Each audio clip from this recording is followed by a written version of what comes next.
Moi, tervetuloa Takakansi-podcastiin. Mun nimi on Marko Suomi ja tää on ensimmäinen jakso tässä niinku ikään kuin 2024 syyskaudella. Mä oon aika hermona, koska tänään vedetään englanniksi.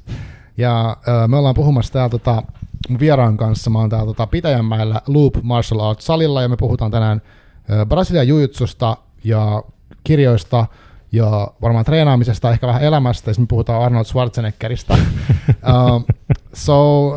Ja nyt niin on siis semmoinen, ennen kuin mennään asiaan, niin mä sanon yhden asian, eli kiitos kaikille, jotka kävitte Arkikullassa kesällä.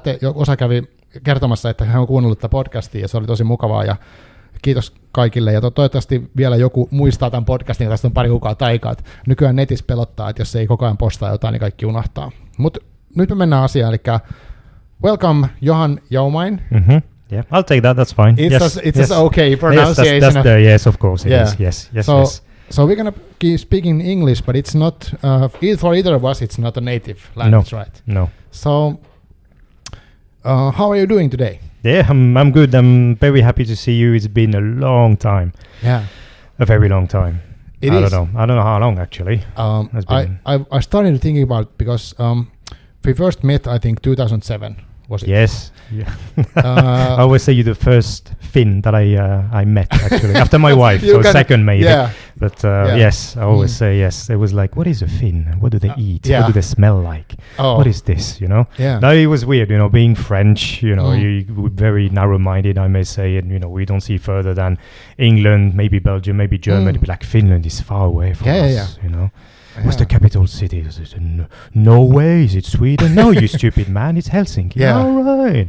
So it's been a long time. Yeah. But that was the first time. It was actually in Latvia, right? Yes. It was in a kettlebell competition, Mm-hmm. International kettlebell competition. We were there both as competitors, and you were representing France. Yes, I was. Yeah. Yes. The best of my ability. Exactly. Yes. But I think I liked you from the moment we met, and then we kind of just been friends in the social media. But after I think we met when you moved in Finland or something. I don't remember exactly the dates. Because we moved here in July 2014. Yeah, exactly. 2014. And then we met in that year. Yeah. In that year where we met for actually lunch first, and then we went to your home. Yeah, which was very, very nice. Yeah. And after that, I've been to the gym. Yes, I've been you came here. You came to my podcast. I used to have a podcast back then, and then And I always tell you that I remember the second time actually we went to eat for lunch. You told me about books, and you said I want to do something with books. Really? I don't know what. Maybe you don't remember? No. Oh, but I don't know, a blog. We do blogs nowadays. I had no idea because I'm really not into that kind of stuff. And then I remember little by little you started with this the podcast, and I was like, wow, he's doing it. That's great. Wow. I was so happy for you. Yeah. Yes. But I remember your confusion. Like, I want to do books, but I have no idea what I can do. Yeah. Library, no. Blog, maybe. But what am I going to write about books? I don't know. And then podcast. And I was really That's crazy. Yes. Yeah. I still remember. Yeah. But you was also thinking about what you want to do as a job in here, or what you want to have as a life. Yes. And now you are kind of today you said that you are a manager of this whole gym. Yes. And you have this you can tell about this stuff, but you have what is this? As a practice, you want to call it. Yes. So you're massage, naturopath, massage therapist. Yes. So manager of the gym here, as you said, and I as well give classes, jiu-jitsu privates, and classes here as well twice a week. So 10 years ago, none of this was here? Nothing happened. So no. Wow. No. It was, And the thing is, we moved here. My wife didn't have a job. I didn't have a job. Yeah. So it was really like throwing like a big rock into the sea. And okay, let's see where it lands. The plan was actually for my wife to get to work and me to go to, university, study, finish and all. Yeah. But we actually had to do it the other way around because she wanted to go back to school to change the degree, to get a new degree. And I was like, well, I need to work, and what can I do here? And then I found that place here. So I reconnected with jiu-jitsu. Yes. And I asked them, do you have a spot here where I could actually massage people? Yeah, there's a room available. And that was 9 years ago when that happened. And I remember I was in your appointment then, and I had like my hip or something was almost broken and everything. But But maybe we could do some kind of introduction if you want to say something about yourself to yes. the listeners. Okay. Who are you and okay. what do you want to say? That's a good question. What do you want to say? Who am I? Yeah, that's a philosophical. Who am I? Yes, so hello everyone. My name is Johan. In French, we don't pronounce the H, so that's why it's Johan, but that's fine. I always say I'll take anything. Johan, Johan, it's all good. So originally from France, moved around a lot. I met my now wife back in Prague, actually. That was like 2001. Crazy times. And then from then we decided to move to London. We spent 7-8 years over there, and I thought it was a good idea to move to France, where I'm from. So from big city London to a small city in France by the sea. It's a bit like Hanko, where I'm from, something similar. Wow.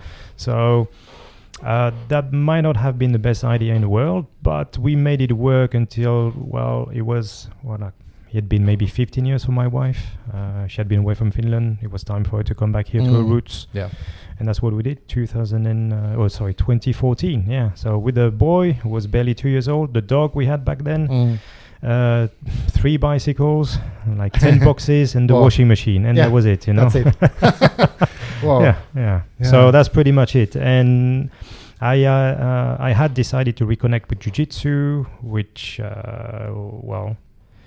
I did. I landed here, Pitäjänmäki, and I've been here ever since. So it's Loop Martial Arts. Loop Martial Arts nowadays, yes. Loop Martial Arts in Pitäjänmäki, yes. Yeah. And then this used to be a different name. Oh, many names. We've had like 3 or 4 over the years. I mean, over those 10 years. Because that place actually used to be more inside Pitäjänmäki. And then moved here in February 2014. And I started to train here, I think it's September, October, or November. I never remember, 2014 as well, yes. Yeah. So, And jiu-jitsu is a big part of your life, right? Yes, to say the least, yes. It's been over the years more and more part of me. It's like, how could I put it? It's not even, I mean, for some people it might seem crazy, but it's not even like a hobby. It's something I do. I never understood the jiu-jitsu lifestyle and all that kind of stuff, but it's more seeing life through jiu-jitsu in a way. Yeah, in a way. I mean, again, that's why I wrote the book. And I remember you mentioned, some of those principles can be used for life kind of stuff, and it's exactly the way it was meant to be as well. But I mean, you can go down the rabbit hole, how far, I have no idea. But jiu-jitsu is really, really present in my life. Whether it's doing it, showing it, teaching it, it's just like, it's who I am in a way. And no, I'm not a competitor. I don't train 5, 6, 7 hours a day. It's just like, it's constantly in my head, especially since I started to be involved more in the teaching bit. Yes. It's been 3-4 years now that I really, really try to dig deep into how can we actually teach that art, a bit more effectively. So it's a big part of who I am. Yeah, because this kind of I know I wanted to talk to you about stuff, that was the point of to doing the podcast. Yes. Anything basically. But last year you actually published a book about Brazilian Jiu-Jitsu, right? Yeah. So self-published, I mean. Yeah. Well, but still it's published. I know. And it was kind of like, okay, the trigger, let's talk about this. Now we have an excuse to talk, right? Yes. So here we are. But the book is called Jiu-Jitsu Principles for a Better Understanding of the Art. And it talks about your kind of I lost the word. Journey? Your journey with Jiu-Jitsu. Pretty much. And then you have listed a lot of kind of, I would say not basic, but simple or things that seem simple principles behind the maybe techniques and stuff like that. Exactly. And you listed those, and there's pictures. So it's not like a technical drill book, but it's more like what to do in a situation, or how does somebody pulls you, what can you do there, or what can be done there. I think the way I would put it is it explains the why. For many situations. Exactly. And I've always been almost obsessed with the why. That's something at school, it was always why, like 9, 10, 11 years old, but why? but not in a annoying kid way. You know, like, no, I really want to know. Tell me why. Exactly. Because you have to prove what you tell me, because I don't trust you. You know, it was like that kind of almost, you need to tell me why. I have to see it. And with jiu-jitsu, you see it straight away. Yeah. You know, that's what I like about it as well. I mean, I love about this. Yeah, you can see it straight away. What was your because you mentioned in the book, I think that you kind of stumbled upon the art. Let's say art, right? It's not a sport, it's art. Well, it is a sport. It's also art. There's the debate going on at the moment in the community, but you know. Whatever. Yes. But you stumbled to jiu-jitsu by accident in the series, right? Pretty much, yes. How was the situation? Well, it was in London. I believe, I have to double check the Olympic Games back in the day in 2000 and whatever it was, 6 or whatever. I was living in London. Judo was on. I've always liked judo. And I did judo actually in university my first year. Okay. And I thought, all right, I could reconnect with judo, you know, and I really liked it, like throwing around, you know, pajama stuff. It was really nice. So I went to the now famous Roger Gracie Academy, which is a very famous competitor, very well known. Yeah. Multiple time world champion, you know, I mean, the top dog, I want to say. Yeah, many consider him as the GOAT, the greatest, you know, of all time. And it was actually the branch of their main academy, which was, and I believe still is, in the first European judo center in the world. Like Jigoro Kano back in there sent one of his disciples, I don't remember his name, and he opened that place over there in London. And over there they had, some jiu-jitsu, and I signed up for judo. And the lady goes, sorry, they have a meeting now, or there's something, convention, whatever, but Brazilian jiu-jitsu is going on. I was like, what the hell? Yeah. Well, I just paid the fee. I'm going to stay and have a look. And then, funny enough, it was basic kind of course, not really, but you know, many white belts only. Yeah. The coach was, I think, a purple back then, or brown belt, Brazilian as well. So you had like the proper experience. Oh yeah. And I was like, this is great. I love this. Yeah, I really love this. That's amazing. And I just stuck with it. Wow. For, I think, 12 months until we moved to France. And then I had a big, long break because I did only 1 or 2 sessions in 7-8 years that we were in France. Yeah. And that's why one of the first things I thought when we were thinking about moving to Finland, I think I need to reconnect with jiu-jitsu. There was always that kind of attraction for some reason. I don't know what it was, the manipulating the body. Because back then I had already been a massage therapist for a couple of years. And I thought, I know how to break limbs. As in, I know that if I bend your arm the other way, that's going to break. So you're going to tell me to stop. Same thing for your leg, same thing for your foot. And I was fascinated that almost anyone could do it if you know what's going on. Oh, yeah. You see? I don't know if that's probably what it was. Because I knew how the kind of body worked. I knew the muscles. I knew the anatomy. I knew, you know, if I block the air, the blood here. It's like easier for you to understand why. Well, in a way, yes, in a way, because many people tend to tell me, but you need to put your hand here and there and do this and that. I said, yeah, probably, but I know that if I grab this and I push it that way, that's going to break because it's not supposed to bend that way. Oh, okay. And again, same for the knees, same for the ankles, you know, for your wrist, all of it. So yeah, that's probably what kind of I think it's a very kinesthetic thing as well, obviously, because you have to touch people in a way.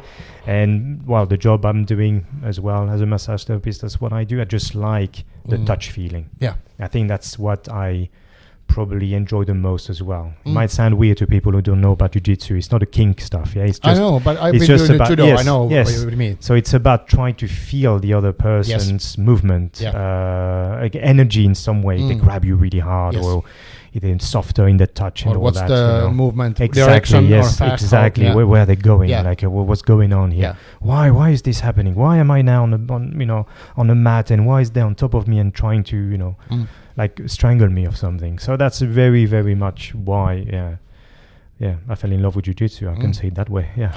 but do you know, if you think about now, like afterwards, do you think that for example, the teacher was a big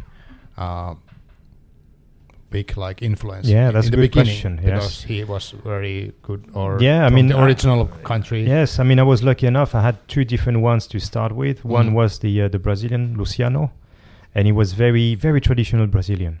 So like you would expect again back in the day, and so many and still many traditional Brazilian jiu-jitsu school, they teach it that way. And nowadays it's not very well liked in many parts of the world, you know, because it's too traditional. It's not really reflective of what's going on for real in competitions, for example, in a real fight. But I didn't mind because I think I liked the philosophy behind it. I liked, because again, I understood where it came from.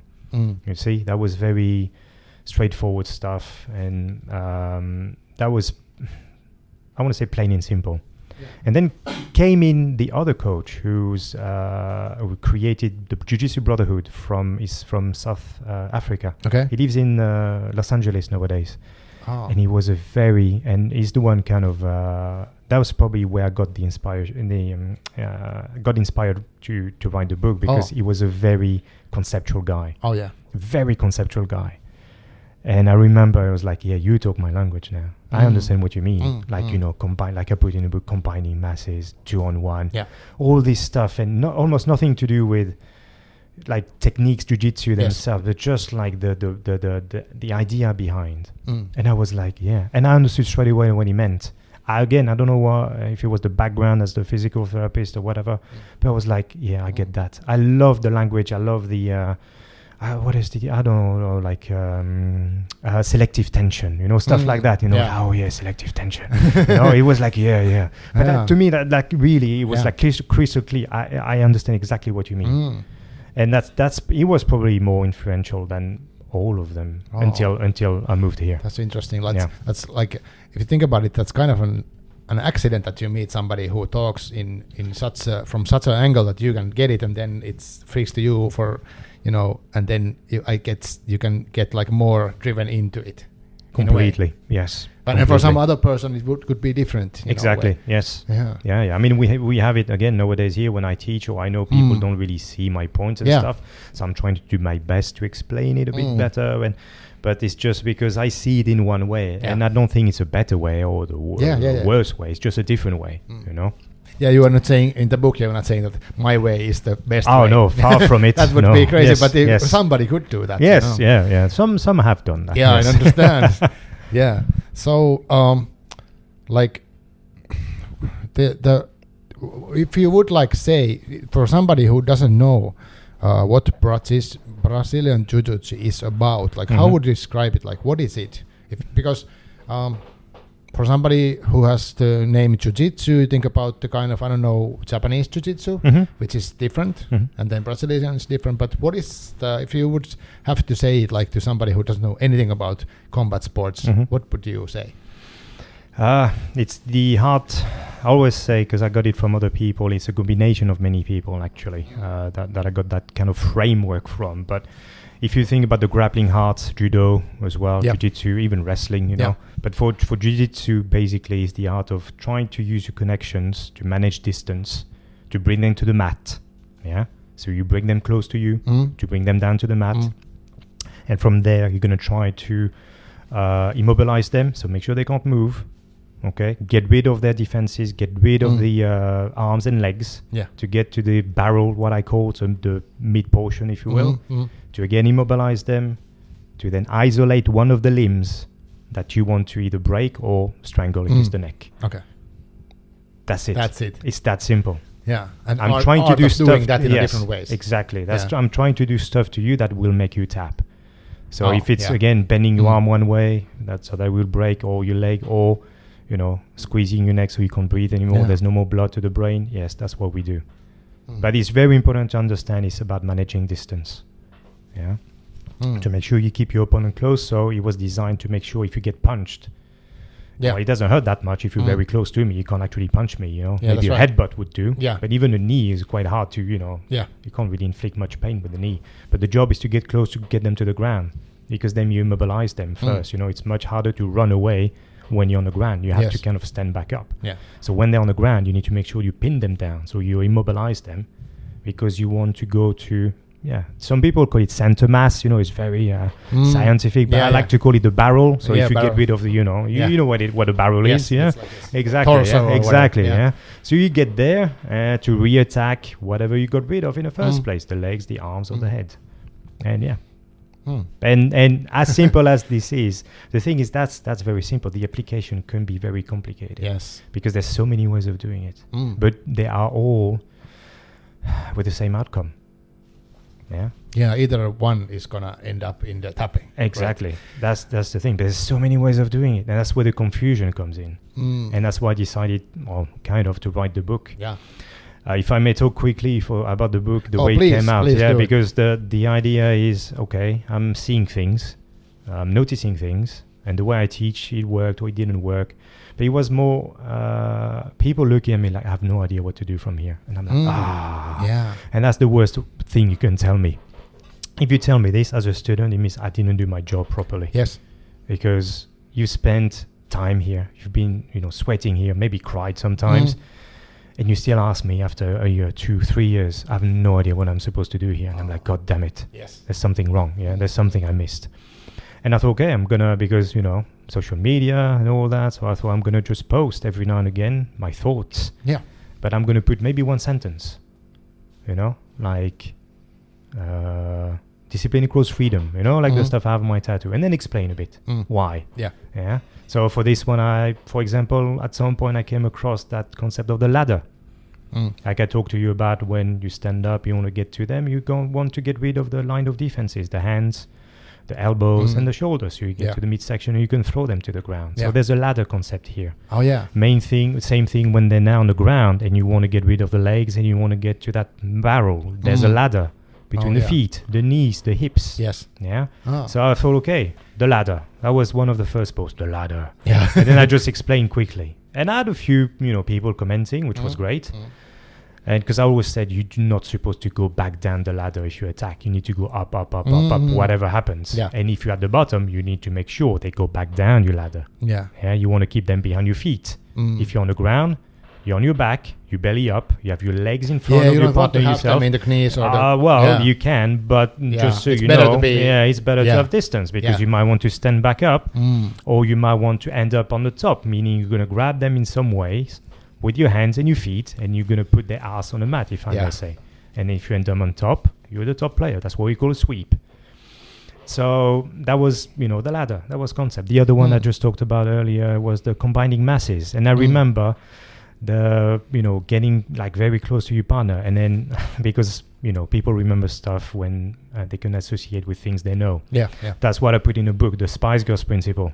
When to become one, from their song, when to become one. So obviously people are like, of course I know that song, Yes. And then to become one. And that's what it is, because you become one with your partner and then you can roll them over wherever almost you want, because there's that kind of proximity. So you get so close that there's no air. Like you can throw, like in judo, you can throw better. Exactly. Yes. Exactly like that. Yeah. They don't have that opportunity to react or to defend, or if they do, it's not going to help them that much. Yeah. So that's the way the book started, by a few posts every now and again on Instagram and Facebook. And then I thought, you know what? What if I just put a book together? How hard can that be? Because, being me. It's easy, right? Of course, that's right. Publish. That's it. Everything in there. Everyone will buy it, yes, like 1 million copies sold.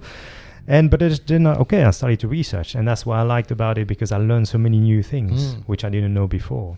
Yeah, you have to register the book. You have to give away 6 copies. To the Finnish Library Institution, or I can't remember the name. Also, right? Yes, nice. 6 copies actually. Yes, cool. I'm very proud of it. Yeah. But when I went to get it printed, that's what they told me. 6 copies are going there, and that's it. I was like, perfect. So the process itself, it was just me trying to expand a bit more on those principles. Yeah. And what I wanted to do as well is have pictures. Yes, 2 pictures, because I wanted to keep it short.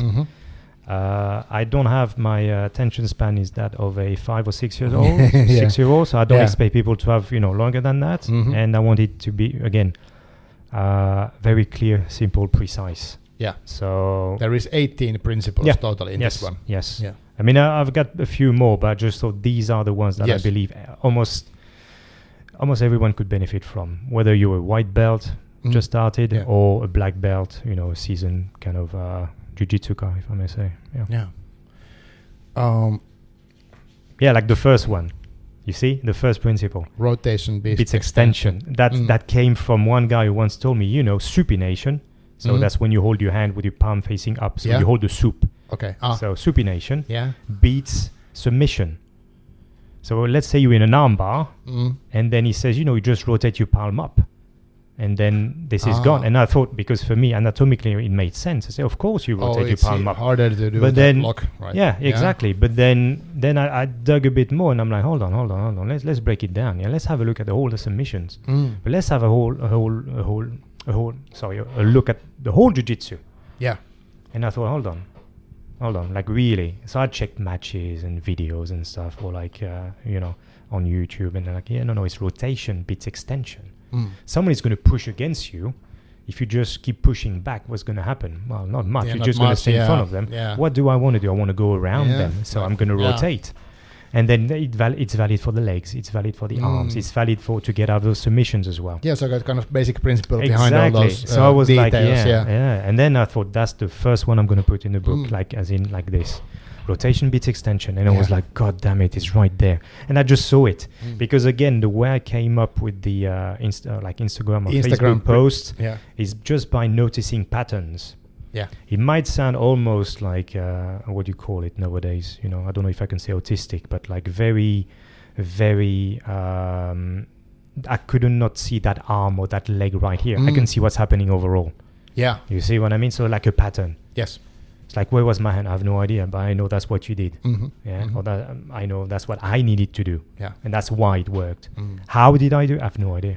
Yeah. You see what I mean? Yeah. It's like a bit more, again, that very detached perspective over the whole situation. Yeah, it's kind of zooming out, right? In a way. Yes. Because if you would list all those like if you are in this position, do this and this and this and this, then it would like 1,000 pages. And still you couldn't today, have all of those. And then tomorrow 2 million. And then, I don't know, 2 days later, even more. That's why it's beautiful about it. It's never ending. Yeah.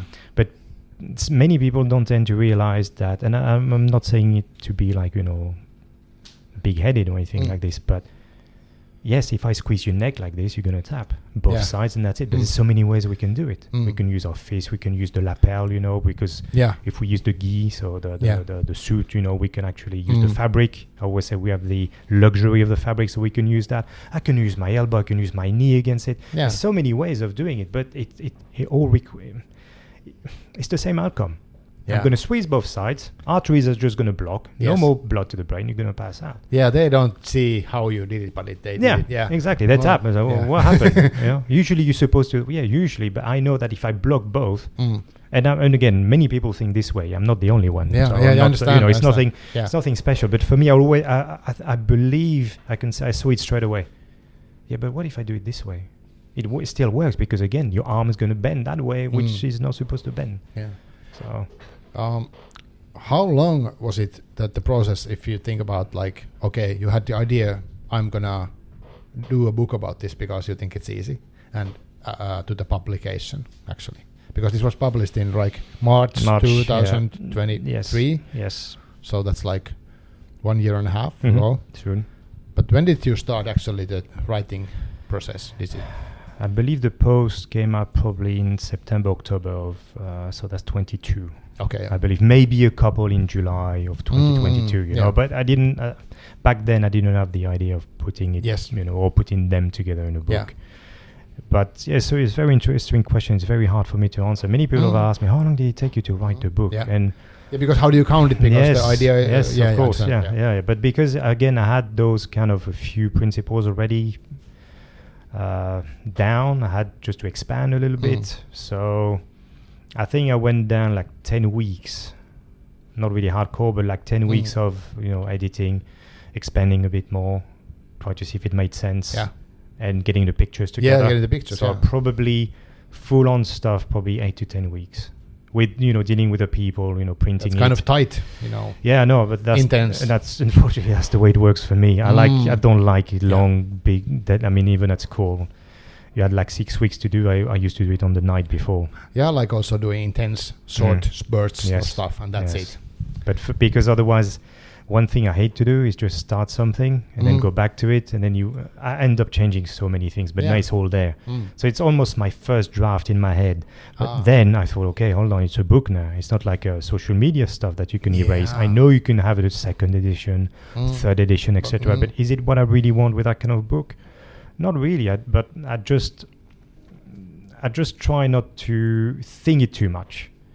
And I put it in a book. That's why I didn't have it like proofread. I didn't want that. I just wanted it to be like a conversation that I have with someone. So I always say I hope the accent comes out as well when you read the book. And I actually have people here who are my students who come to the classes. They told me when I read it, I can hear your voice. Nice. So it's always it's very nice actually. Yes. What's this idea about kind of looking at principles when you started teaching here? Did you is that something? How do you communicate usually? Yes, that's like kind of natural for you to talk about that.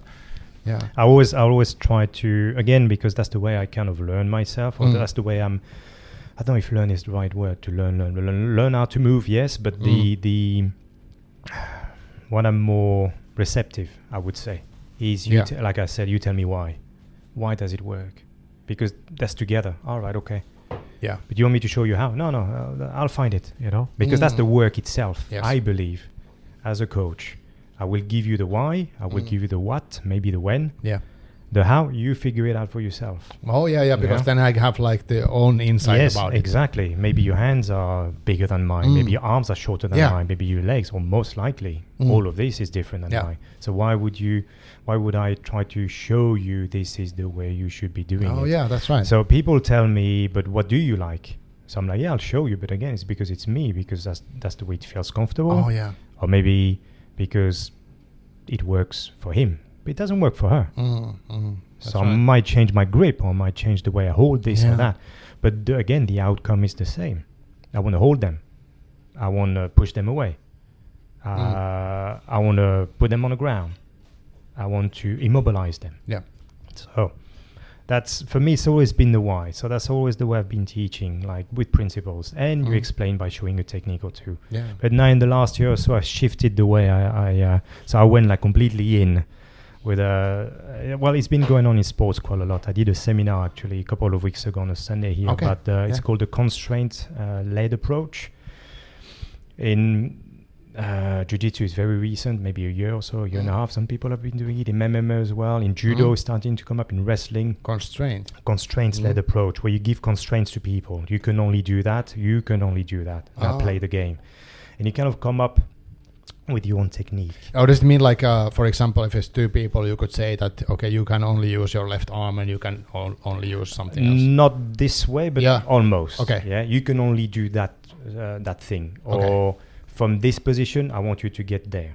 Yes, yes. For you take some of the kind of stuff from the equation away. Exactly. And you have to take the chaos away and simplify it. So like I kind of say remove many variables to start with. Because if you know a bit about jiu-jitsu and if you don't, it's chaos. If you do it yourself, it's like so many things can go wrong and so many things can go right. All the arms and legs and stuff like that. It's never ending. It's like all over the place. So it's chaos. Yeah. But how can we teach that chaos? It's really hard. It's really tough. Some people show techniques. That's the way many, and me too, have been brought up this way, which we've been, again, done at school. Monkey see, monkey do. Yes. But I'm not the same monkey. I'm a monkey, but not your monkey. Yeah. It's very different. So my hands are different. Everything is different. And that's not the way, again, how we learn to move. Because I've studied a bit of that. I've read a lot as well. And I've listened to loads of podcasts. So I went down the whole way where, and it's almost teaching jiu-jitsu without showing techniques. That's almost the way I would say it. For some, I know it might be very cringy, like, oh, how do you show jiu-jitsu without showing techniques? Yeah, I understand. It's a bit like if I would tell you, okay, I'll teach you boxing. Okay, do a hook. Well, you're not going to show me? No, hook. Hook. Bend your arm. Okay, how? Just bend your arm. Yes. Okay, doesn't matter. Just bend it. Make sure that fist gets to the face. Yes, it's from the side. Yeah, from the side. There you go. Yeah. Oh, yeah, that works, you see. Yeah. So it's very stereotypical, but that's more or less the idea. I understand. You see? Yeah. Because how did techniques come in the first place? Yeah. Back in Greece, let's say, wrestling. Yeah. Do you think there was one guy, or one girl for that matter, whoever, a woman, saying, hey, you're going to grab their legs and throw them on the back? No. There were two men maybe half drunk, I don't know. And they were like, oh, that looks funny. Maybe I could grab that and throw you there. Yeah, exactly. Really? Do you want to try? Yeah. Exactly. Really? Do you want to try that? And they went in and they got their head, stuck into the arm. Yeah. Oh, look, you see, if I squeeze like this, well, you can't breathe anymore. Do you think it's a good stuff? Yeah, let's put it down. So it's like, I think it's called historical emergence, like how movements or how techniques came to be. Yeah. You see, like any sports or anything like this, if you think about it. Like who played football first? Who played American football? Basketball. I might be wrong, but I always tell my son, the person who invented American football is actually a basketball coach. Again, if I'm wrong, please let me know, because I want to rectify, make sure I'm cool. That's what I heard, because he wanted them to throw in a way, or it's the other way around. I never know. But there was a relation between both. Oh, yeah. So, again, who invented American football? Mr. American football? Mrs. American football? I don't know. So it's just like how we learn to move. Yeah, repeating. You've done kettlebell lifting, like me. We repeat the same movement all over. But is it really the same movement? No, it's not technically possible. For everybody, it's different because, as you mentioned, every limb is different sized in your body weight and your speed and whatever. It's totally different. Yeah. So that's part of a whole branch of psychology, which we call ecological psychology, which is a way to see the world. Yeah. So if people want to look at that, then it just goes down the rabbit hole. Ecological psychology. That's interesting. Yes. That's good. It's or ecological dynamics. It's two branch of the same tree almost. But so no, it's not a new way of teaching. It's not. No, it's a way that explains. So again, it's a theory behind. They've done loads of studies on it, and the CLA, constraints-led approach, is the application of that. Okay. But if you look at again basketball, football, baseball, they've been doing that. Apparently. What's his name? Jose Mourinho's coach back in the day. He kind of taught this way football, in a constraints-led approach. Golf as well, quite famous. Quite a few books about that. Yeah. I don't know if it was called that, but then when I used to do Muay Thai, we sometimes had, exercises that we removed some things that you could do in a sparring, for example. Exactly. That this is one way. And try to kind of. It was like a creative process because how do I move if I cannot do this and that? Exactly. Yeah. That's the idea, is to actually bring out more, we call it like self-organization. Yeah. How is your body going to organize around that constraint? Yeah. I like the idea of I like to think about, like, if I think about exercise, I've been doing I think 30 years of some kind of goal-oriented exercise stuff. So could be gym, or could be Muay Thai or kettlebells or judo, whatever. Now I'm back at the gym actually. But I like to look at it like, if there's like somebody in Instagram saying that you have to do this for big biceps or whatever. I like to understand like the why. Why would this be good? Because otherwise it's just a list of exercises and that doesn't make any sense. Exactly. And also like think about like. It's very easy to get lost in numbers and details, but I think that's the thing. Yes, it becomes very confusing very fast. Yeah, and with jiu-jitsu, that's what happens, because again, there's so many techniques, because there's so many ways of doing this, so many moves because of the human body. Yeah, and people many times are like, I don't know what I'm supposed to do. If you really ask them, they kind of know, but what they're actually saying is, what's the next technique? What's the next move? What's the correct way to do it? But there's none. Yeah. And it's very hard for people to, are you crazy? You shouldn't say that. No, there's none. There's none. I wish there was. Yeah. There's none. Yeah, because I don't know. You can blame the school system or whatever, but if you ask somebody, they want, I guess people want to succeed or not seeing as stupid. Yes. So then that's why it's hard to just go with the flow in a way. But how do you think you learn? You learn by putting your hand where you shouldn't. It's going to burn, and now I'm not going to burn my hand maybe again. Not next time. Exactly. I always take the example of, I know you have kids. If you remember when they started to walk, how did that go? Yeah, stumbling. Yeah, exactly. Or do you think they just like from all four, stand up and run? Marathon. Perfectly. Yes, let's go back and forth. No worries. Yeah. No, you just fall and you readjust because you're like, that wasn't correct. Yeah. Or not effective or efficient. I fell. Okay, what can we do next? Maybe I move my head a bit there. Maybe there. We'll see. Yeah, because I just started thinking about when you said what is what would be not easy, but something that's very intuitive was the Instagram principle. Mm-hmm. So I think it means what it means. You can say what it means, but it means like kind of following the other person's stuff. Yes. So if you are with somebody in the mat, mm-hmm. what if you don't know anything, mm-hmm. you can just, if they moved, you can move in a similar way, or just forget anything else and just follow what they do. Exactly. So that's kind of ingenious because you could do a lot of stuff just by doing that principle alone. Yes. Yeah. But it requires a lot of letting go of your fears. Yeah. Trusting your intuition, trusting your touch as well. And many times, people, how did you know this? Or I always used to wonder, how does he know that? Or how does he know I was? And I could feel your weight was there. And I was like, damn, how could you feel that? Because I was relaxed. And I was like, and I went back to that selective tension. Yeah. Where you just hold really hard and then you let go a little bit. Yeah. And I remember when I was doing courses for my physical therapy business, one guy said, it's the intention and this as well. You have to feel. And he didn't know, I doubt he didn't know anything about jiu-jitsu, but he told me, when you actually do jiu-jitsu, that's what you do. You have to feel what they're doing. Otherwise, you have to relax. If you really tense, you can't feel what the other person is doing. Yeah. And that's what's behind basically the Instagram principle, just follow. Yeah, just follow.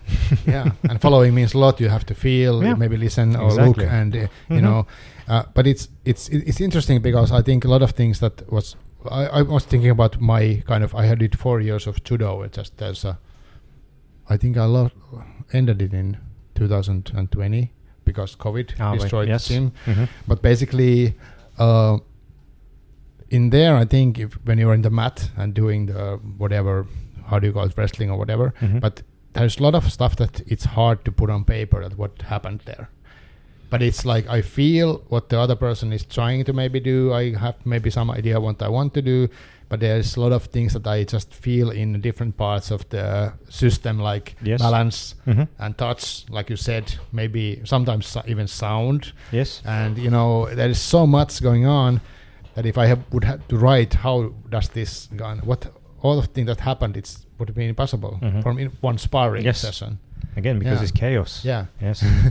But that's why, again, if we go back to that approach, like CLA, constraints-led approach, it brings you the focus. You focus on the task. Because the way we do it, we design games. So we call them games. It's not sparring, it's not rolling, it's not match. Yeah. It's little games, it's games. Yeah. Let's play a game. How do you learn? You just have fun, You have to have fun, and then you're going to learn, Yeah. So we play games, but it's not the games themselves, it's the skills that you are trying to develop with the games. And I believe that's what sometimes is lost in jiu-jitsu is we are trying, I believe, again, it's my opinion. Please react if you disagree, because I'm happy to share. And then, but it's you have to teach, or can actually teach skills we don't know. But you have to have those skills, we say, emerge. They will come out on their own in some way. You just have to have guidance. Yeah. That's the way I believe that, okay, I need to know 1 million techniques. But how about the skill? What's the skill? Much like, again, I take the example of bicycle. What's the main skill you think of bicycle? When you learn to bicycle, what's the issue usually? We fall, when we start. Yeah. But so what's the skill? What do you think the skill is? It's not a trick question, That's a good question. Yeah, no, but it's not a trick question. But what do you think it is? The first skill of, I think, I don't know, this is like pose or answer, but I would say trying to get the speed up. Before that. Getting on the bike. Well, there's this. Somebody's knocking the door. Somebody's knocking on the door. Okay. Yeah. Should we answer it? Yeah. I'll just stop. I will pause. Yeah, that's okay. Yeah, we were talking about skills. Now, let's continue. So the skill, of riding a bicycle. I don't know. Please tell me. What do we put usually on the bicycles for kids at the back? You mean balance? Yes, we exactly. Put those balance, the helping wheels or whatever they call them. Yes, I think apupyörät. Yes, exactly, apupyörät. Yeah. But you actually take off the whole skill of cycling. Think about it. How do you want to learn balance if I give you the balance? Yeah, so that's right. I mean, you get the feel of doing the real stuff. But you find your own balance. And that's why I was telling my son, actually. I said, when he started, I said, it's going to take some time, but you're going to have to find your balance. So obviously, we started back in the day with the wheels. And then I was, a bit fed up because I could see it's not getting anywhere. So I just thought, okay, let's take them off, but I'll be the balance for a few because I don't want him to obviously, fall every second or so. So we just follow, and then there you go. And I was telling him, balance, you need the balance, you need the balance. And then he found it. And then he was like, I found the balance, I found the balance. So that's like when I believe when we show techniques in jiu-jitsu, and many sports for that matter, we just show them the balance. So they will never learn on their own. And they will try to repeat whatever you show. Yeah. Again, monkey see, monkey do. And not knowing why. Exactly. So some people say, they argue, we can do both. I can show the technique and do the, So again, if you go on Reddit and all that kind of stuff, it goes all over the place. Like I said during my seminar, I'm not like an extremist about the approach. Yes, do what you want. I'm very happy. You can show technique. Yes, of course. I'm not going to tell you, you're not supposed to show technique. Yeah, you do what you want. Are they getting better? Yes, perfect. But I always say, drilling, so repeating the technique, repeating the same movement, is not doing what you think it does. Yeah. It's not building that muscle memory. That's been debunked. It's not about repeating the same movement all over again, so I'm going to learn the skill, because that's not the way we learn to move. But again, if you're happy to show the technique, yes, please do. And then I'm great. I'm happy. They're getting better? Yeah, perfect. Much like a massage gun. Do you own a massage gun? No. No? Okay. So same thing. People ask me, hey, massage gun. I don't know. What do you think? Does it feel good? Yes. Okay, use it. Yeah. But what do you think it does? Well, it releases the muscles and stuff. Not really. Do you think it really does that? No. Again, look at the studies. It just, whatever, your grandma uses it, or Georges St-Pierre uses it, famous MMA fighter. So of course it might be good.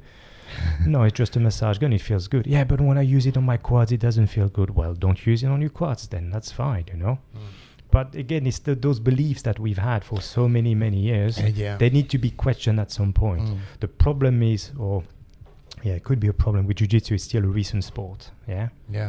Like, it's not that old, it's 100 years or something like that. But maybe a bit more. Like the way it is now, it's even younger than that. So we've been doing this, and that's something I've always hated for anything in life. Well, that's the way I was shown. Yeah, we've been doing this for a million years. We've been doing this for so long. Yeah. You're not going to say anything about it. I'm like, what? Me, the kid, 8, 9, 10 years old, to say, why? And the teacher was like, no, shut up. Roll your thumbs or something, because we don't want to answer your questions anymore. It's too much. Yeah. So I want to say, be that annoying kid at some point, ask. Yeah. And I was, why am because I again, this? When you're a kid, you don't really know, am I going to be stupid for asking that kind of question? But I was legitimately asking why. Yeah. And my parents would get called. He's asking why. But that's interesting, because I think that applies like to any movement, basically. Think about the gym, for example. You can do like, let's say, bent over row. You could say that, like, from the internet, you could get like instructions that please do this and this and this, and then still it might be different from your body. You have the angles would be different. You have to find kind of how to make it good for you. It reminds me of one kettlebell example. You will understand. I don't know if anybody who is listening, but kettlebell snatch is a movement when you kind of take the kettlebell from the bottom to the top, like with one arm. And I remember there was this time that this is maybe 15 years ago, but somebody saw a video where I think maybe Russian or American lifter would like lift their opposite leg a bit from the ground. Oh yes, I remember that. Yes. And then I think I and somebody else also started to just lift the other leg, because we thought that you have to do it in a certain way or lift it, but we didn't know that the lifting happened because of something else, the shifting of the body mass or the weight distribution or whatever. So the problem was that we were mimicking the external without knowing why. So that's exactly. Funny example. So monkey see, monkey do. Yeah, am I going to move my leg like this or hand like this? But it doesn't affect the real principle behind it. He's a 2-time world champion. Yeah, he's doing it. Yeah. I'm going to do that because. Are you a 2-time world champion? No, but I'm going to do it because he does it. Yeah. Oh, right, that doesn't make sense. Yeah. Has this book, like, after publishing this book, do you think that the process have affected your way of teaching or thinking? Yes, about life in a way, or jiu-jitsu? yes, a very, very good question actually. Because as we talked before we started to record, I'm a big list guy. I need to write it down. You can tell me, I can listen. That's the problem with podcasts or books, even for me, if I ever listen to a book, it doesn't stay. It's just, I need to see it, or I need to feel it. Yeah. So that kind of visual and kinesthetic, auditory, nothing at all. So I think it forced me, much like when you teach as well, you have to force kind of yourself to understand a bit deeper what's behind what you are teaching. And then, so I think in a way it made me maybe more precise. More concise as well, less blah blah. I even don't like to blah blah every now and again. But I think, yes, maybe more focused. So that's for with life and I would think that was a great help because it was literally black on white. This is right there. And then I wrote it myself and I read it many times. So yes. Much like a list, like, okay, there's this I need to do, but I'm going to write it down because then it makes it real. That's what something happens, strange happens when you write something down and see it, and if it's a goal or something. I feel blah, I feel this, I feel that. Write it down. I feel this, read it. All right, actually, this is my writing. This is, And then I think it makes you realize maybe that kind of perspective that we talked about before as well. Yes. It's right there now. It's real because I wrote it down. Yeah, that's right. Yeah, now you have actually a book and there's a physical copy. I bought it. Yes. So it's there is something about this stuff. Yes. How was this like?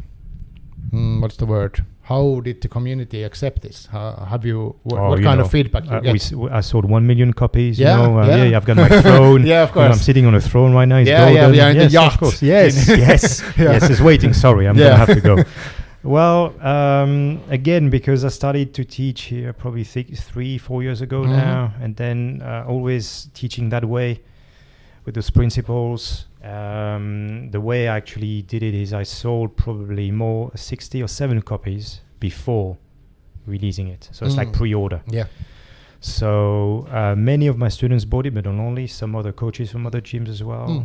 Even people from abroad, they bought the ebook. Yeah. So even people not from jiu-jitsu, like yourself. Yeah. So it's been very well received, and people have been asking quite a few things. They go back to it and have a look. So very well. I'm very happy actually. Yes. Yeah. It's been a year and a half. So yeah. Did you get any response from or maybe some critical response or anything from other coaches? Did somebody say that no, I'm not gonna teach like this? No. Or No, nothing like that, because I always say this is Finland. People are too polite. This is not France. Yes. So you think let me demystify. Let me demystify a bit. What French people are. No, it's just like one guy asked me here, a Finnish guy who moved to Germany now, a very great coach, and he said, "Yeah, I'd like to get some feedback." And I looked at him and said, "Don't you see where you are now?" I'm only half kidding, but. Yeah. Because that's the way I teach my classes. They are interactive, where I ask questions.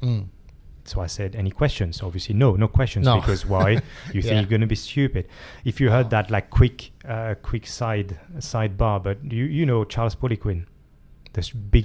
He was some kind of strength coach. Yes, he's dead now. Okay. Yes, he died a few years ago actually. I used to know him when I was reading Pavel Tsatsoulin's stuff. Yes. Yeah. Okay. And I heard.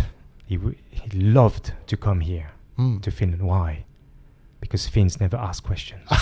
He loved it. Yes, that nice. Again, not from him, but I heard it from people from here. People that you know, actually. It's people that we both know, yes. Okay.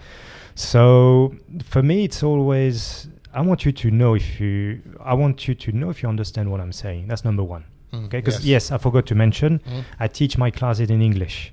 Yes. The Monday and the Friday, because there was a request, and I was like, it's better for me. I'm more comfortable teaching in English and in Finnish anyway, so that's perfect. So I just want to make sure they understand. Yeah, and then I want to see if there's anything else I can improve on my teaching if they ask me some kind of questions. Yeah. So it's interactive. It has to be interactive. So back to the coach when I moved to Germany, he said, "I'd like to get feedback," and I'm like, "Yeah, I know, but the greatest feedback, it's numbers." how many people do you have in your class today? Well, 20. Okay. How many people do you have next week? Well, I don't know. We'll see. How many people did you have last week? 20. Okay. If you have 20 people next week, you're doing a good job. That's right. That's the way I see it. Okay. There's obviously that time, constraint for many people. There's some people who can only train on that day, so that might be a factor as well. However, if you're a SHITTY coach, I can't swear because my son is outside. Oh, yeah. He's going to charge me for it. Yes. People won't come. Yeah. That's right. I mean, again, if you're an AO, people won't come. Even if you have a good spot, they might come, but they might choose someone else or just do something else. Yeah. So that's kind of your what do you call it? Yeah, numbers. That's your gauge. That's how you know if you're doing a good job or not.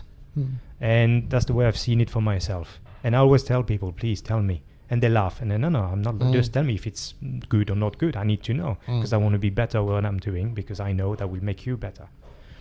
So that's like, again, going back to the book, having negative maybe feedback. I would want some, but no, I've got none really. Yeah. Just one guy asked me, would you change anything about your book? Probably many people say, well, I'm like, yes and no. I would say more no, because I'm happy the way it was. That's the way it was designed, as I mentioned before. Yes. I wanted to put everything down. This is it. Yeah. I might augment it with other things, maybe more principles in the next one if there's a next book. You never know. You never know. But I wouldn't want to change and shift that. No. Yeah. I'll leave it the way it is. So that's good. And I know it's not perfect. No. I want to make it very clear. I know it's not perfect, but that's, as I said, it was this book and that place of time. And exactly. Then at that moment, in my headspace. Yeah. And you can't just keep, refining because then you're not going to publish anything. That was the point. Yeah. So when you ask me, okay, how long did it take? That's why I wanted to be short. Yeah. Because if I tell myself, okay, 2025, it will never come out. Oh, I understand. Because I usually get ideas. I kind of a lot of ideas. Most of them I don't do, but I get ideas. And if I let an idea to linger, too much before I act, it's just gone. And it's not because it would be a stupid idea, but because I start to get scared or bored. Okay. I start to think about, no, maybe it's not such a good idea, and I'm not going to ask that person, blah blah blah. So the time gets in the way of the doing, in a way. Yep. It doesn't really relate to what you said, but in just my mind. I completely understand. Yes, I completely understand. Yes, yes. But I understand the fast. You have to. You want to do this, just do it and make it as fast as possible. Yeah. And then it's done. And then not in a way like, oh, okay, it's done. That's it. No, because as I said, I spent the time to review. But I knew it came out. It came out on my birthday. Actually, that was the point as well. So that was probably my deadline. Yeah, but I had it ready maybe 2-3 weeks before because again I want to make sure if anything goes wrong with the printing process, which it did actually. There's a funny story. I don't know if I told you, they printed the front cover at the back and the back cover at the front. So not this one, but it was ready 2 days before the due date. So they call me, I come in and I see the pack and I look at it and I said, that's weird. Why do they put it behind? And I look at him and said, this is the other way around. And he goes, huh? Yeah. I said, that's the back cover. That's the front cover. What did you put it at the back and what do you... All right, okay. And I said, that's okay. It's 2 days early. You have another 2 days to make it right. And I'm happy to wait. You're still on time. And they did. And they delivered. Then, yeah. That's good. So I made some points here. This, or how do you say? Korva in yes. Like this. Yeah. I don't know what's in any other language.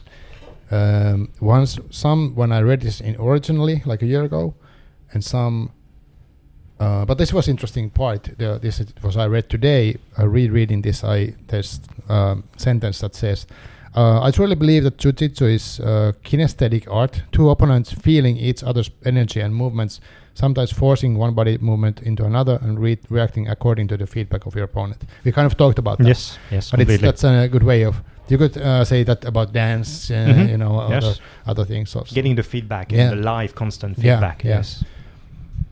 And one interesting part also, there's an acknowledgement section, and there you mentioned the Book of Five Rings by Musashi. Oh yeah. I've got actually the tattoo right here really? on my leg. Yeah, so I did done actually a year ago in April. If you know the way broadly, you will see it in everything. Yeah, and that's at the end of that book actually. Excellent. Yeah. Yes, yeah, I wanted to have it there because again, we talked just briefly before we started recording the my head state, head state I was in when I wrote the book, etc. And then I need to put that in there. It means something to me in a way, because that's the way I see when you ask. Jiu-jitsu is a big part of your life. It's like, this is the way I see my life.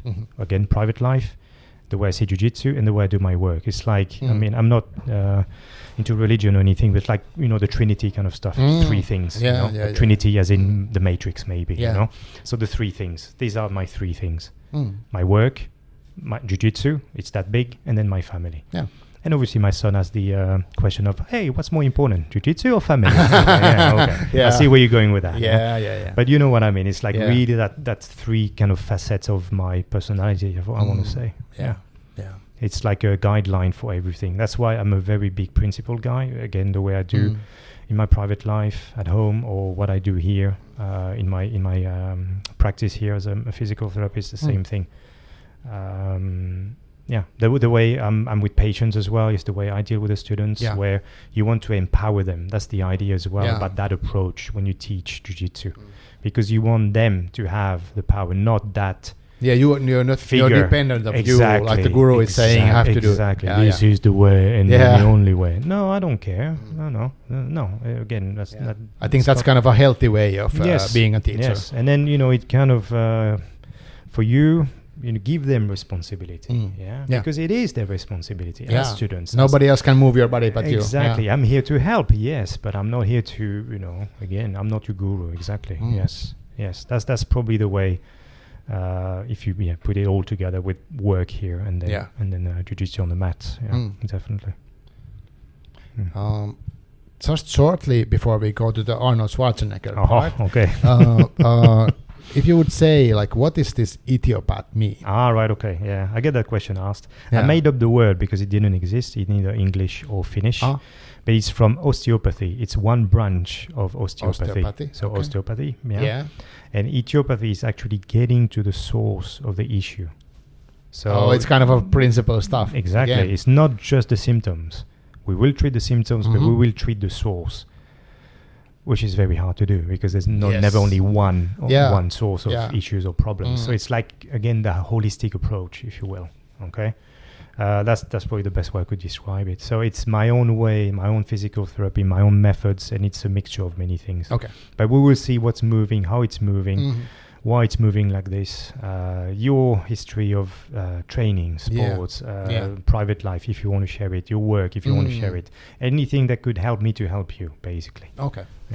So getting to the root cause of the issue. Yes, that's probably what it literally means. Yes.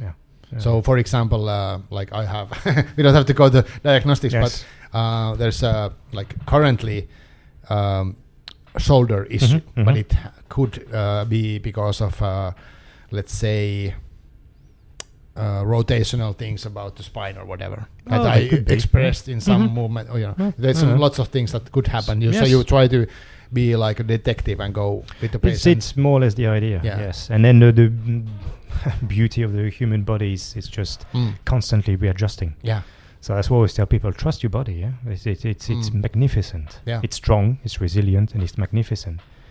In a way, it's great. In another way, it's a bit annoying because when you want to trace it back, it's really, really tough. But then, do we have to trace it back every single time, or do we have to make it as complicated as it can be, whereas it can actually quite simple? I like the idea of empowering the person. That's because it's not like, I'm like I don't do anything anymore because I have this and that. So if you can get like what can you do now, or how to move around the stuff you have or something like that, I don't know, it seems good. To have the agency. Exactly. Yes, and I'm a big proponent of rest is when you're sick, when you're something is broken or very, very tired, you just can't do it. You just have to stay active. you know. Yeah. You keep moving. Take a rest day, see how it feels the next day. But otherwise, just keep movement is like number one. Yeah. Definitely. Yeah. Whatever that is, whatever it looks like, it doesn't matter. Yeah.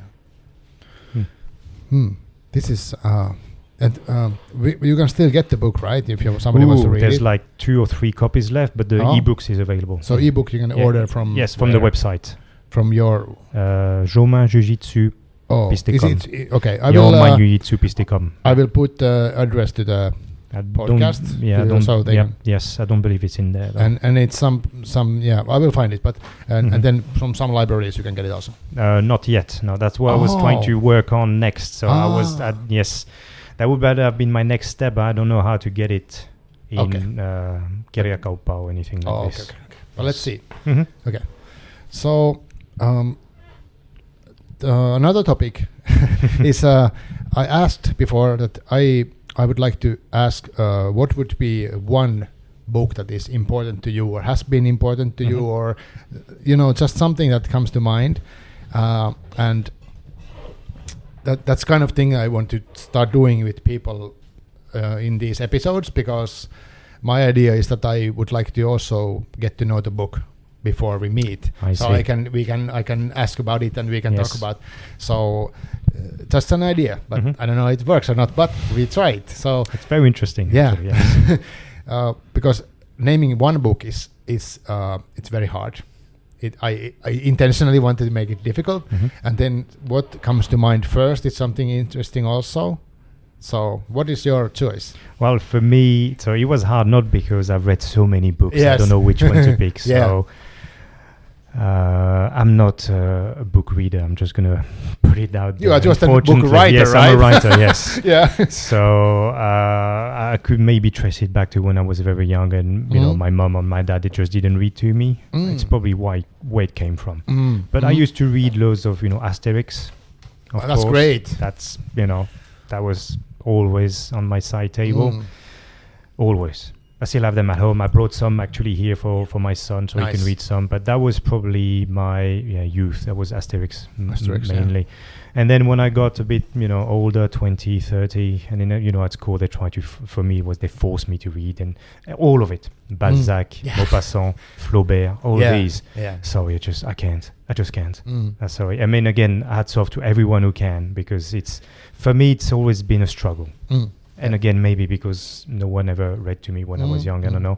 But I've always been fascinated with biography or autobiography. Yeah. And maybe sports people.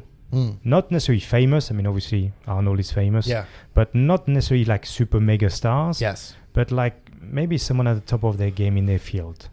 Like, almost, I say, Steve Jobs, I almost finished the stuff. Zuckerberg, I almost finished it as well.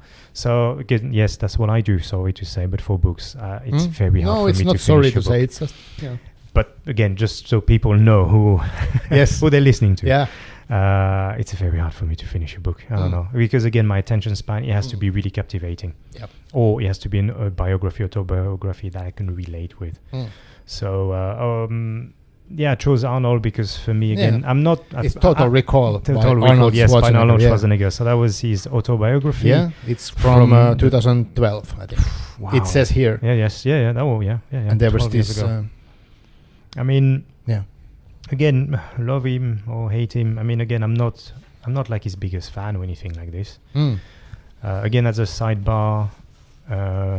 I grew up watching Rocky and Bruce Lee and all these guys. Yeah. My son's fourth name, he has 5 names like I have, is Balboa. Yeah, from Rocky. Oh, nice. Yes. So that's why, Arnold, yes, I'm not like the big fan and oh my God, Arnold, etc. But I've always been fascinating with these people. They start from almost nowhere and they just make it. I mean, who else can you name like that, honestly? Yeah, from Austria, from some rural from place. Graz, I mean, it's just incredible. Yeah. So I thought about this because I've always been fascinated. How did he do it? How did that happen? Yeah. Like, is he special? Does he have 2 brains, 5 hearts, anything like this? Like a superhuman, like a superhero type of stuff. But no. But he always said he had a vision. Yes. You know? I've been reading this book, actually. It's like almost or over like 600, it's pretty 600 dense. almost Yes. 700 pages. So it's quite a big book in a way. So if you say you're not a reader, you just have to write the right books. Yes. But yeah. But I mean, like now only I didn't have the mental capacity to read this before. I'm in 228 now, Wow, so okay. almost in good. half. Yes, that's good. But you know, like bodybuilding, again, because, and he mentions it as well, like he almost came at the right place at the right time. Yes. You know, so that's when that was booming, where business in the US was booming as well.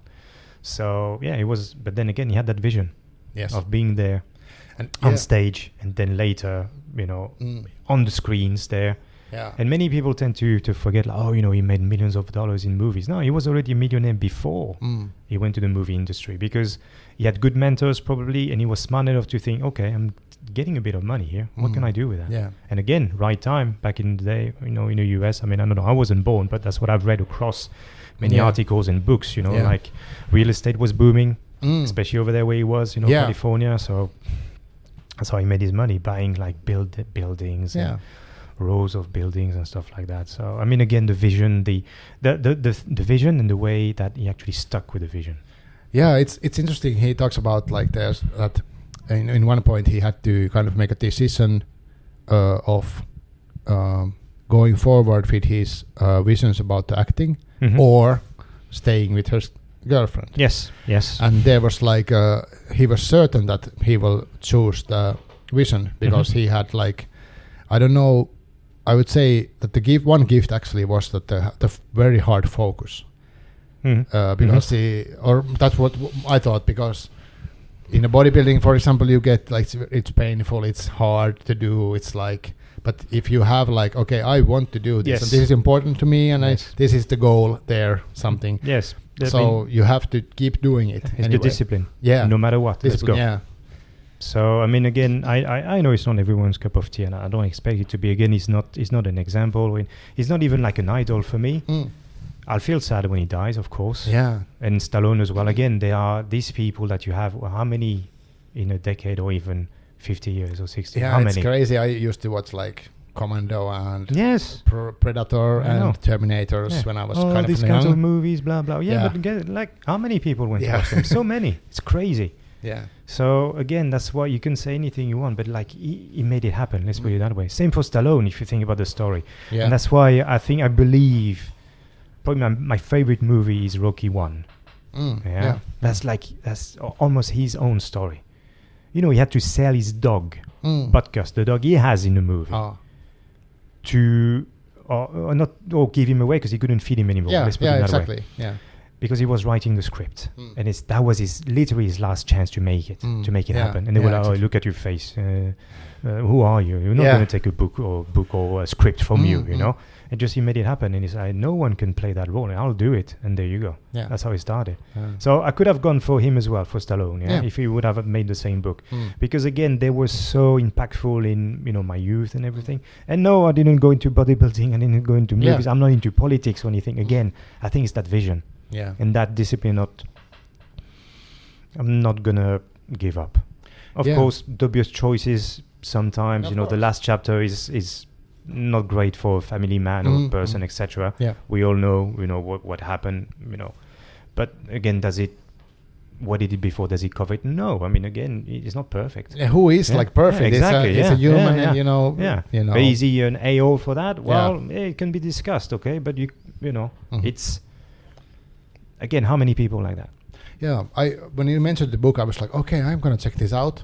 But it wasn't like that even if the Arnold has been like he's always been there kind of in my life in the background.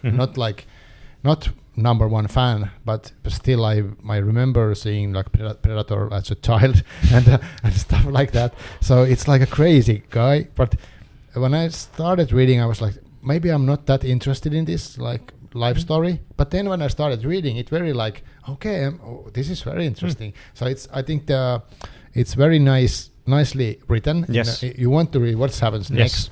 It's captivating. Yeah, yes, it like is. you want to see where it goes. Yeah, even though you kind of know the story. Yeah, but you have those little, I mean, his own stories within the story itself, and So again, how old was he when he was like 12 years ago? He was probably 68 or whatever. Yeah. So he's like 77 now. I think it was end of July.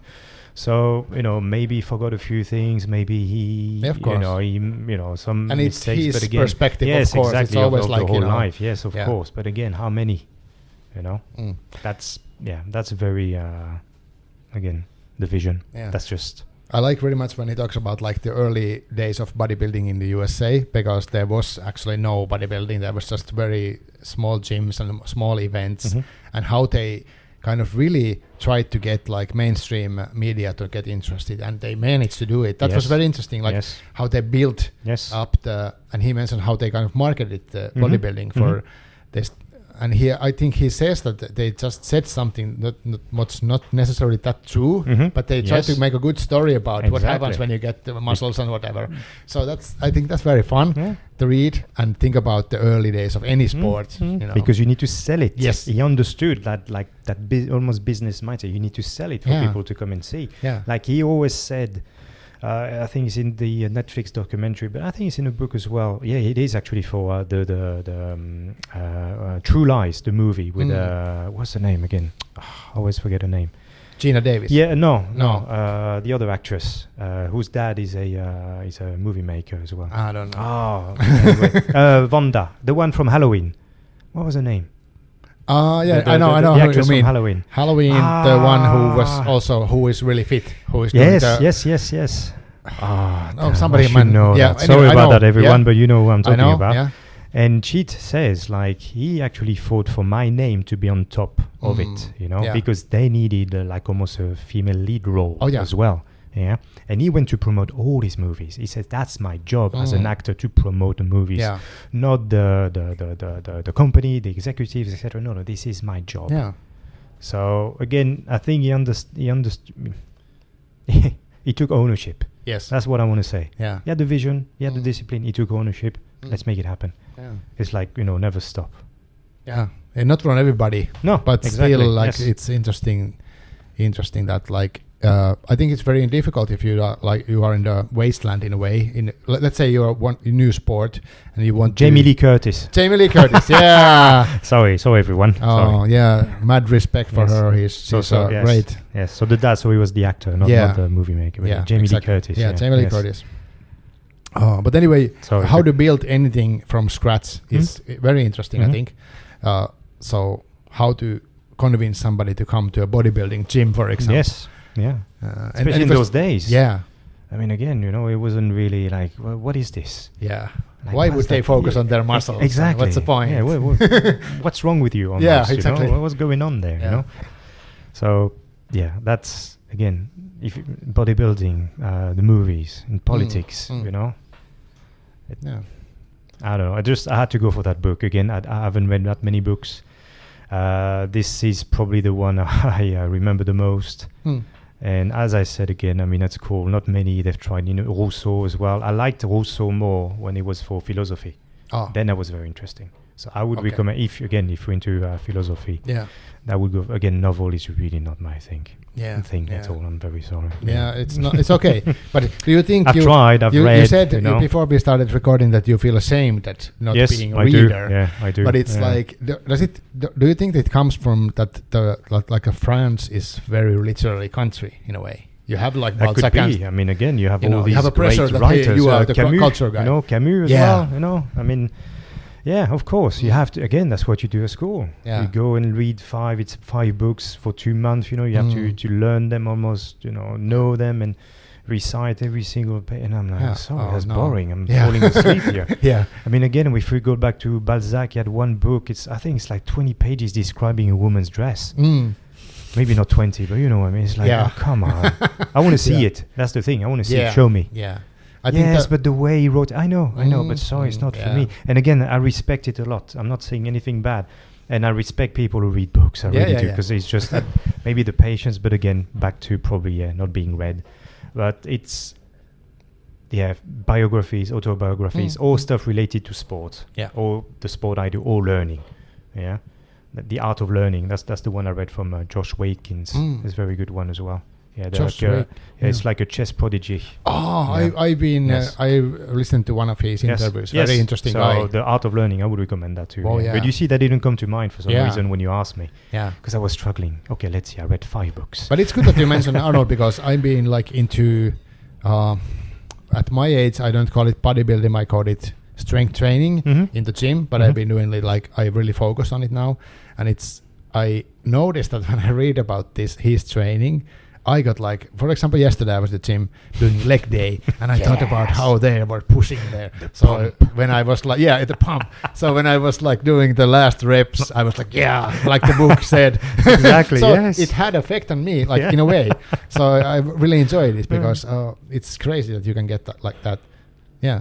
So if there is a principle from that book, would some of the focus would be having the vision. But also maybe maybe like in certain situations you have to push really hard until you almost drop.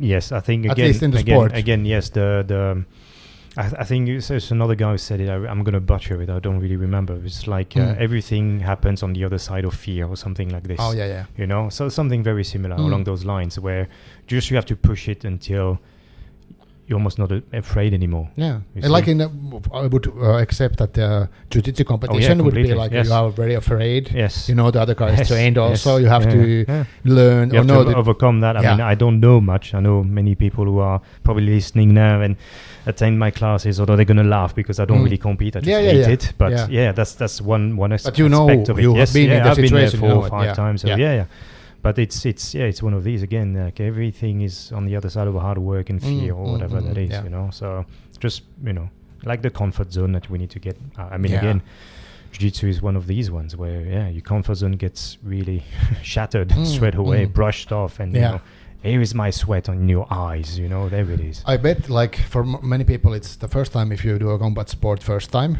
It's even if touching a kind of stranger is kind of difficult because you're afraid to hurt them or yourself, and all the sweat and stuff like that. Exactly. It could be like I don't want to do this. Exactly. But if you cross that line, then it's easier to do more stuff. Yes. Yeah. You get more comfortable again. Yeah.